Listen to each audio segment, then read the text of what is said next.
In this video, we will be doing a little Q&A based on your questions in regards to Vietnam volunteering, and I'll give you a bit of facts and what to expect if you are considering. So keep watching.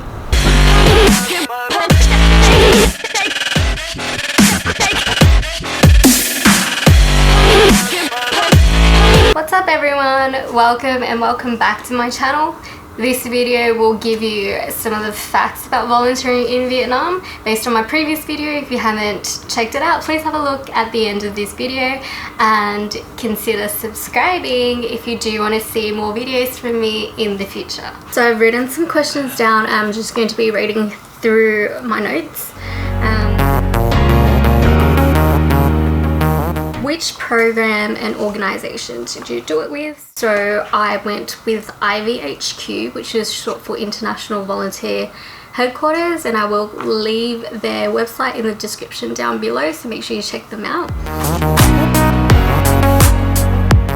How much did it cost? Basically the process is you need to submit an application, and once you've been approved, you need to go through all these steps to prepare for the program, and one of the steps is paying for the registration fee and the program fee. Program fee depends on how long you actually do the program for. We did it for 2 weeks, and I think our program fee was $385 US, and our registration fee was $299 US. But on top of these fees, you also have to consider paying for your flight ticket, police checks, travel insurance, you know, all the usual stuff that you do have to pay for. You don't have to pay for accommodation because that's already included. Accommodation itself is not too far from the airport. It's about 20 minutes from what I remember by Grab, and when you get to the airport, someone from the organisation will meet you there, and they're actually quite easy to find. So that brings me to the next question about room arrangements. Typically you would be sharing the room with 6 to 8 other people. However, when we went, we decided to get an upgrade, and the upgrade cost $100 US per week.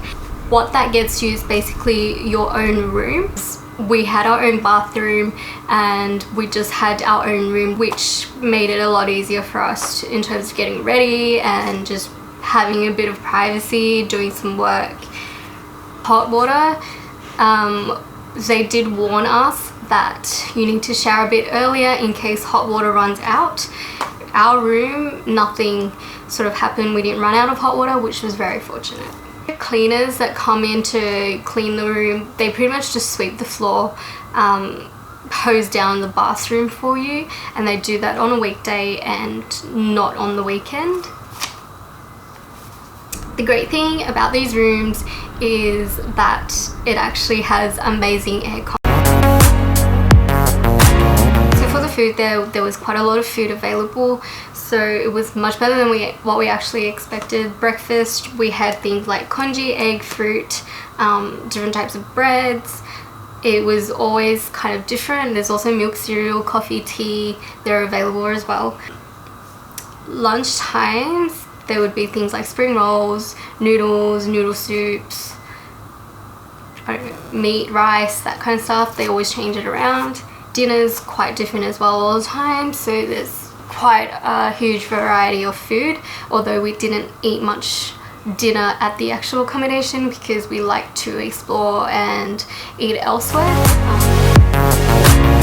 There's actually 2 kindergartens, so the one that we went to was about 15 minutes walk away, and there's also a closer one that's 2 minutes walk from the accommodation.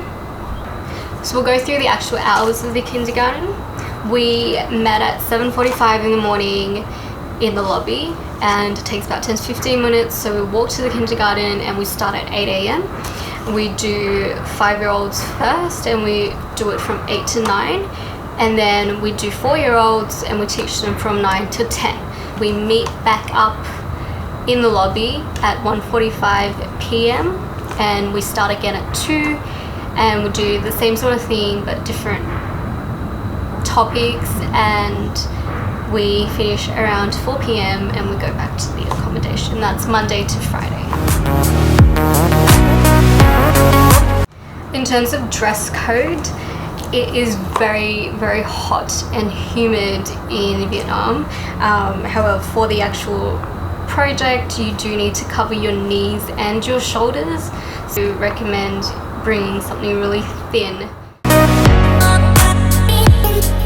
If you do sweat, that's okay, because laundry is available at the accommodation and it's really, really cheap. So 2 bags full of clothing were about $25,000, which is like $1 or $2, and it's just based on weight. In terms of safety, they really emphasize how it is not safe. You do bring your phone, camera, laptop, anything like that. Make sure you do bring a lock so that you can keep it safe in the room. If you're bringing it out, make sure it's in your bag and you're not holding it with your hands, and keep your bag on you closely at all times. They don't recommend any side bags because it's easy for motorbikes to snatch it and grab it. Backpacks or maybe bum bags, if you keep it in front of you, probably the best options.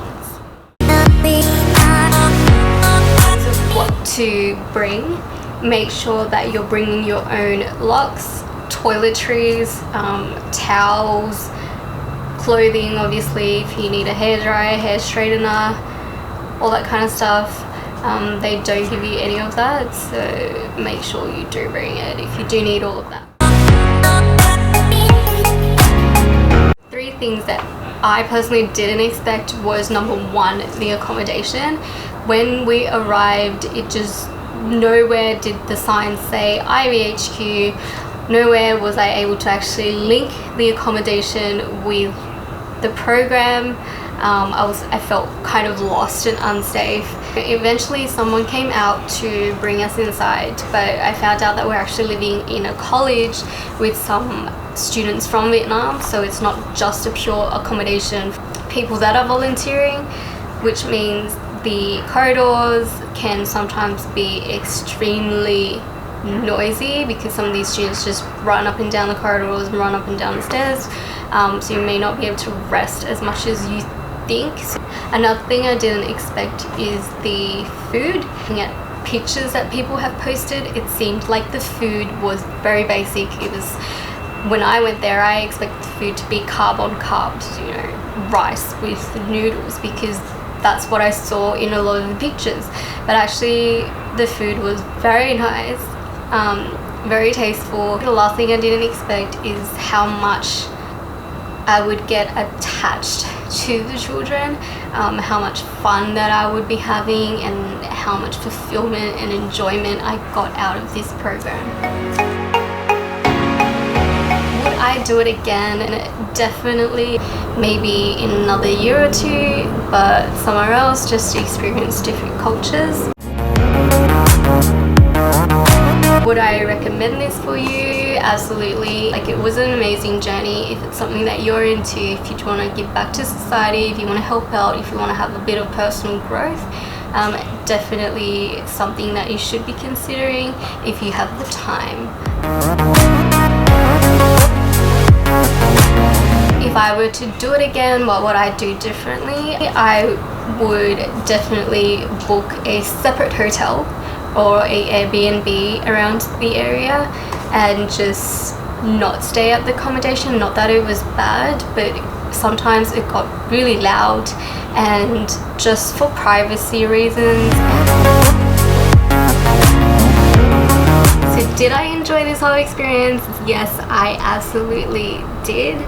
From going in there day 1 where we wanted to leave because of the accommodation, because we were so not used to such living conditions, but we stayed until the next day, and we actually got to go to the orientation, got to meet the children, and I'm so glad that we did stay because I absolutely loved this whole experience. I think I personally grew as a person. I'm appreciative of everything that we have, and I'm so glad that we actually had the opportunity to raise funds and to actually help the children out because they needed it. So there you go guys, I hope I've answered all your questions.